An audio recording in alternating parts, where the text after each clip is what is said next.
నెల రోజుల పాటు క్రికెట్ అభిమానుల్ని ఉర్రూతలూగించిన టీ20 ప్రపంచ కప్ తుది అంకానికి చేరుకుంది. అహ్మదాబాద్ వేదికగా ఈ సాయంత్రం జరగనున్న ఫైనల్లో భారత్ న్యూజిలాండ్ జట్లు అమీతుమీ తేల్చుకోనున్నాయి.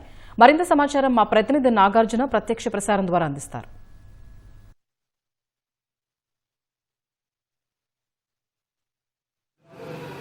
భారత్ న్యూజిలాండ్ మధ్య ఈరోజు ఫైనల్ పోరు జరగనుంది. ఇందుకోసం అహ్మదాబాద్ స్టేడియం వేదిక అయింది. సో ఇరు జట్లు కూడా ఒకవైపు భారత్ మరోసారి టైటిల్ నెగ్గాలని భావిస్తుంటే మొదటిసారి టైటిల్ నెగ్గాలని న్యూజిలాండ్ కూడా భావిస్తుంది. మొదటి నుంచి కూడా ప్రతి జట్టును ఓడించుకుంటూ ఇరు జట్లు కూడా ఫైనల్కి చేరుకున్నాయి. సో ఇరు జట్లు బలాబలాలు ఏ విధంగా ఉన్నాయి, సో ఈరోజు మ్యాచ్లో పై చేయవనుంది, ఇవన్నీ విషయాలు మనతో మాట్లాడడానికి ప్రస్తుతం మనతో పాటు క్రికెట్ విశ్లేషకులు సి వెంకటేష్ గారు మనతో పాటు ఉన్నారు. సార్ నమస్కారం. నమస్తే సార్. ఈరోజు ఎలా ఉండబోతుంది మ్యాచ్, ఏ విధంగా ఉండబోతుంది మ్యాచ్ అహ్మదాబాద్? ఫైనల్ చాలా చాలా ఎక్సైటింగ్గా ఉంటుంది. అండ్ ముఖ్యంగా అహ్మదాబాద్లో 130,000 మంది కూర్చొని చూస్తారు కాబట్టి ఆ హోరు ఆ జోరు వేరే రకంగా ఉంటుంది. డెఫినెట్గా ఈ మ్యాచ్, ఈ crunch match, India already defending champion, ఎప్పుడు డిఫెండింగ్ ఛాంపియన్ ఇంతవరకు గెలవలేదు. సో డిఫెండింగ్ ఛాంపియన్ గెలుస్తుంది. హోమ్ టీం కూడా ఎప్పుడు ఇంతవరకు టీ20 వరల్డ్ కప్ గెలవలేదు. సో ఆ రికార్డ్స్ అన్ని బ్రేక్ చేస్తారా మన వాళ్ళు? మనకు చూస్తే ఏంటంటే ఆన్ పేపర్ కానీ మన పర్ఫార్మెన్స్ ప్రకారం చూసినా India is much stronger then New Zealand అని అనిపిస్తుంది నాకు.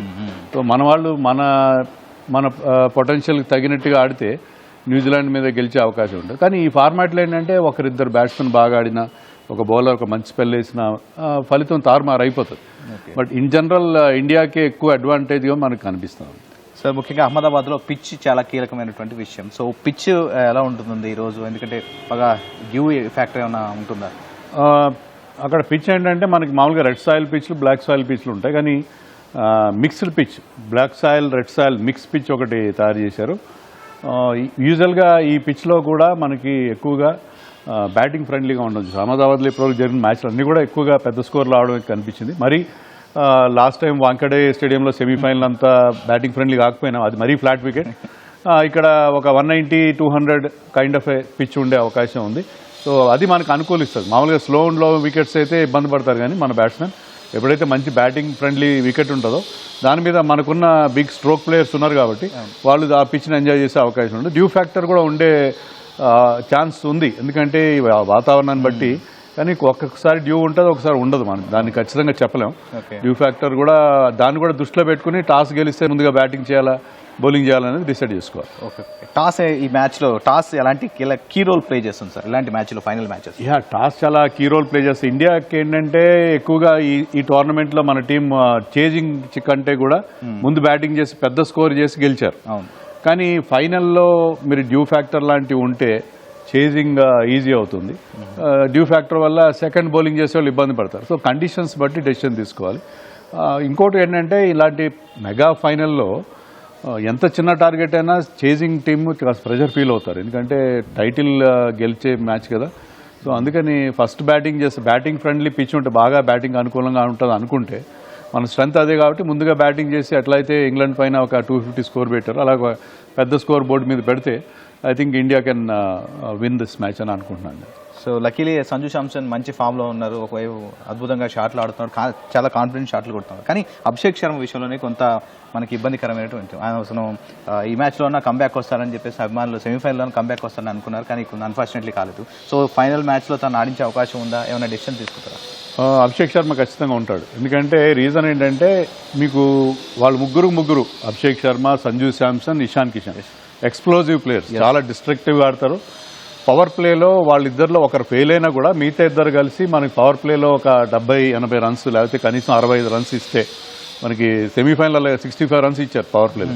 ఒక మంచి బేస్ క్రియేట్ అవుతుంది. దాని మీద మిగతా వాళ్ళు పెద్ద స్కోర్ చేసే అవకాశం ఉంది. సో ఆ ముగ్గురులో ఒకరు ఫెయిల్ అయినా సరే మిగతా వాళ్ళు ఆ పవర్ ప్లే కండిషన్స్ని, ఫీల్డ్ రెస్ట్రిక్షన్స్ ఉపయోగించి పెద్ద షాట్లు కొట్టగలరు. కాబట్టి అభిషేక్ శర్మ గతంలో అలాంటి నాక్స్ ఎన్నో అందించారు. సో అతను కూడా రెక్టిఫై చేసుకుంటాడు ఫైనల్లో. అతను ఇప్పటికీ వరల్డ్ నెంబర్ 1 బ్యాట్స్మెన్ అతను ఈ ఫార్మాట్లో. సో అతను ఖచ్చితంగా బెటర్గా బ్యాటింగ్ చేస్తాడని చెప్పి టీం మా ఎక్స్‌ఫాక్టర్ ప్లేయర్. అతను కనుక క్లిక్ అయితే మీకు మ్యాచ్ గెలిపించి పెట్టగల ఇన్నింగ్స్ ఆడగలుగుతాడు. సో అందుకని అతన్ని కంటిన్యూ చేస్తారు. అలాంటి చేంజ్ ఉంటుందని అనుకోండి. ఓకే. సో భారత్లో మనకి ఉన్నటువంటి ఇందులో కీ ప్లేయర్స్ గురించి చెప్పారు. సో మన బౌలింగ్ ఆప్షన్స్ ఏంటి సార్? ఏమైనా చేంజెస్ అయ్యే అవకాశం ఉందా? వరుణ్ చక్రవర్తి విషయంలో కానీ కుల్దీప్ని ఏమైనా తీసుకునే అవకాశం ఉందా? ఫైనల్ జట్టు ఏమైనా చేంజెస్ ఉండొచ్చా? వరుణ్ చక్రవర్తి విషయంలో కూడా అదే జరుగుతుంది. వరుణ్ చక్రవర్తి కూడా రన్స్ ఎక్కువ ఇస్తున్నాడు, బట్ వికెట్స్ తీస్తాడు. ముఖ్యంగా న్యూజిలాండ్ ఓపెనింగ్ జోడీ చాలా ప్రమాదకరంగా ఉంది. వాళ్ళని అవుట్ చేయాలంటే వరుణ్ చక్రవర్తి లాంటి ఒక మిస్టరీ బౌలర్ మనకి పెద్ద, ఎందుకంటే న్యూజిలాండ్ ఓపెనర్స్ ఐపీఎల్ పెద్దగా ఆడరు. సో వరుణ్ చక్రవర్తి వాళ్ళు ఎక్కువగా ఆడింది లేదు.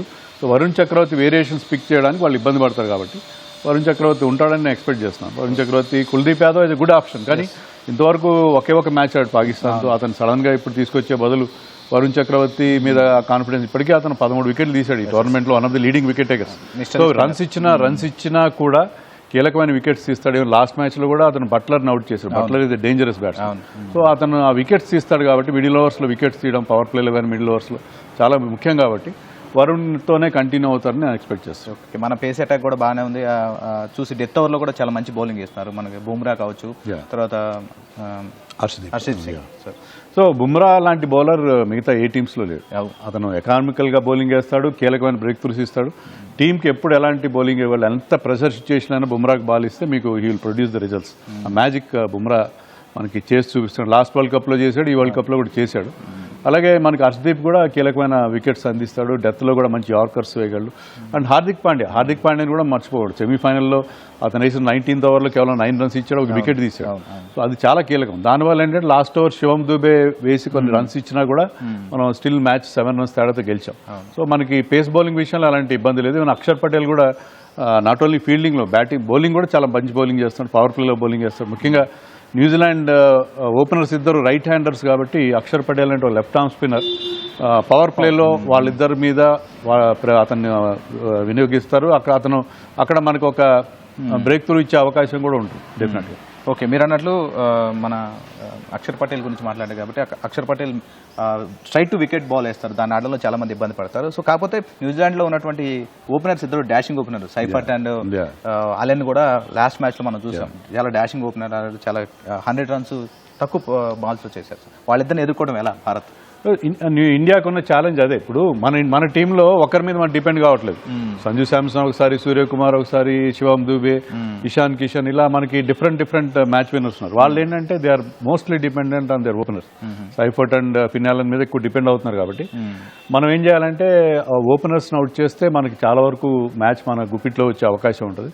సో అది మన మెయిన్ స్ట్రాటజీగా ఉండాలి. సో బుమ్రాని వీలైనంత వరకు పవర్ ప్లేలో 2 overs వేయించి ఆ బ్రేక్ త్రూ ఓపెనింగ్ పార్ట్నర్షిప్ని బ్రేక్ చేయడం, వీలైతే ఇద్దరిని కూడా పవర్ ప్లేలోనే మనం వాళ్ళని పెవిలియన్ పంపించగలిగితే మనం మ్యాచ్ గెలవడం చాలా ఈజీ అవకాశం. తర్వాత మిగతా బ్యాటర్స్ అంత ఎక్సైటింగ్గా లేరు. అంత గ్లెన్ ఫిలిప్స్ అక్కడ కొద్దిగా డేంజర్, కానీ మిగతా వాళ్ళు కొద్దిగా వన్ డే ప్లేయర్స్ ఉన్నారు. ఇప్పుడు రవీంద్ర కానీ డెరిల్ మిచెల్ కానీ బేసికలీ వన్ డే ప్లేయర్స్. వాళ్ళు పెద్ద స్ట్రైక్ రేట్తో పెద్ద డేంజరస్ బ్యాటర్స్ అయితే కాదని అనిపిస్తున్నారు. ఓకే సార్, ఒకవేళ మనం టాస్ గెలిచి మొదట బ్యాటింగ్ తీసుకుంటే, ఒకవేళ మన ఫస్ట్ నుంచి గెలుస్తూ వస్తున్నాం కాబట్టి అలా విధంగా ఎంత స్కోర్ మనం టోటల్ వాళ్ళకి ఇవ్వాలి?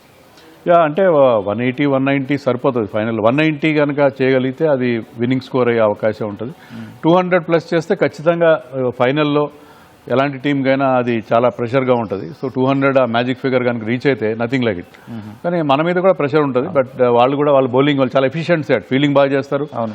బౌలింగ్లో కూడా వాళ్ళు ఒక స్ట్రాటజీతో వెళ్తారు. ఏ బ్యాట్స్మెన్ ఎలా అవుట్ చేయాలనే విషయంలో వాళ్ళ దగ్గర సూపర్ స్టార్స్ ఎవరు లేరు న్యూజిలాండ్లో. కానీ ఏంటంటే ప్రతి ఒక్కరు కాంట్రిబ్యూట్ చేస్తారు కాబట్టి అది చాలా డేంజరస్ సైడ్. వాళ్ళు ఇంతవరకు ఫైనల్ దాకా వచ్చారు. సౌత్ ఆఫ్రికా, ఇంగ్లాండ్ లాంటి జట్లను దాటుకుని వచ్చారంటే వెరీ చాలా ఎఫిషియెంట్ సైడ్ అది. సో వాళ్ళని మనం 200 కనుక చేయగలిగితే I think we can win the match. Okay, దాని ఇంకోటి మ్యాట్ హెన్రీ కూడా మంచి బౌలింగ్ వేస్తాడు. మీరు అన్నట్టు కొత్త స్పిన్నర్ అద్భుతంగా. మెకాంకీ మన లెఫ్ట్ హ్యాండర్స్కి అగేన్స్ట్గా ఒక ఆఫ్ స్పిన్నర్స్ ముఖ్యంగా అభిషేక్ శర్మ లాంటి వాళ్ళు ఇబ్బంది పడుతున్నారు, ఇషాన్ కిషన్ ఇబ్బంది పడుతున్నారు. మెకాంకీ కానీ మ్యాట్ హెన్రీకి మన మీద చాలా మంచి రికార్డు ఉంది. అతను కూడా లెఫ్ట్ హ్యాండర్స్కి అగేన్స్ట్గా చాలా మంచి బౌలింగ్ చేస్తాడు. ఫెర్గ్యూసన్ దగ్గర బౌల్ అంత పేస్ ఉంది. వాళ్ళ కెప్టెన్ శాంటనర్ కూడా చాలా యాక్యురేట్ స్పిన్నర్. ఇండియాలో బౌల్ అంతా ఐపీఎల్ ఆడిన అనుభవం కూడా ఉంది అతనికి. సో వాళ్ళ బౌలింగ్ అటాక్ బాగుంది, కానీ అంత థ్రెటనింగ్ బౌలింగ్ అటాక్ అయితే కాదు వాళ్ళది. ఫైనల్గా ఈరోజు ఎలాంటి మ్యాచ్ చూడబోతున్నాం సార్? ఎలాంటి హై వోల్టేజ్ మ్యాచ్ చూడబోతున్నాం ఈరోజు అహ్మదాబాద్? ఖచ్చితంగా హై వోల్టేజ్ మ్యాచ్ ఉంటుంది. న్యూజిలాండ్ అంత మ్యాన్ టు మ్యాన్ చూస్తే అంత స్ట్రాంగ్గా సూపర్ స్టార్స్ కనబడిపోయినా వాళ్ళు ఖచ్చితంగా ఇండియాకి ఫైట్ ఇచ్చే టీం. కానీ మన స్ట్రాటజీ ఏంటంటే న్యూజిలాండ్ ఓపెనర్స్ ఇద్దరిని తొందరగా అవుట్ చేయగలిగితే మనం సునాయాసంగా మ్యాచ్ గెలిచే అవకాశం ఉంటుందని నాకు అనిపిస్తుంది. Thank you sir, thank you so much sir. So చూసాం కదా న్యూజిలాండ్ని మొదట ఉన్నటువంటి ఓపెనర్స్ ఇద్దరిని త్వరగా అవుట్ చేయడం వల్ల మనకి మంచి ప్లస్ పాయింట్ అవుతుంది. దాంతోపాటుగా రెండు జట్టు బలాబలాలు చూస్తే కనుక న్యూజిలాండ్తో పోలిస్తే కనుక భారత్ చాలా బలంగా ఉంది. ఓపెనర్ ఎవరైతే ఉన్నారో అభిషేక్ శర్మ అండ్ సంజు శాంసన్ కూడా, తర్వాత వచ్చేటువంటి ఇషాన్ కిషన్, ముగ్గురు ఎవరో ఒకరు ఆడుతున్నారు కాబట్టి ఈ మ్యాచ్ ఈజీగా గెలవచ్చు. ఒక 190 టోటల్ కనుక మొదట బ్యాటింగ్ చేసి 190-200 టోటల్ చేసి ఈ మ్యాచ్ని ఈజీగా గెలవచ్చు అని పోతున్నారు. సో చూడాలి, దేశం మొత్తం కూడా ఫైనల్ మరొకసారి డిఫెండింగ్ ఛాంపియన్ ఈ క్రౌన్ని తీసుకోవాలని భావిస్తుంది. మరోవైపు న్యూజిలాండ్ కూడా మొదటిసారి తమ T20 టైటిల్ని నెగ్గాలని వాళ్ళు భావిస్తున్నారు. ఓ టు యూ.